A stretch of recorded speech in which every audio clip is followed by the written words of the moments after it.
விருதுநகர் தேசபந்து மைதானத்தில் இந்து நாடார்கள் பருத்தி விதைக்கடை மகமை சார்பில் சித்திரை திருவிழாவிற்காக பிரம்மாண்டமான மண்டபம் அமைக்கப்பட்டுள்ளது.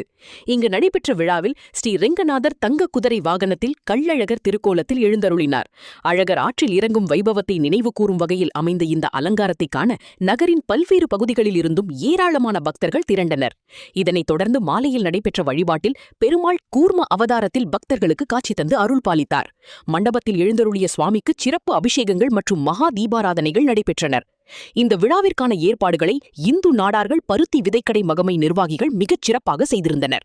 விழாவில் கலந்து கொண்ட பக்தர்கள் அனைவருக்கும் பிரசாதங்கள் வழங்கப்பட்டன. சித்திரை திருவிழாவையொட்டி விருதுநகர் நகரமே விழாக்கோலம் பூண்டுள்ளது.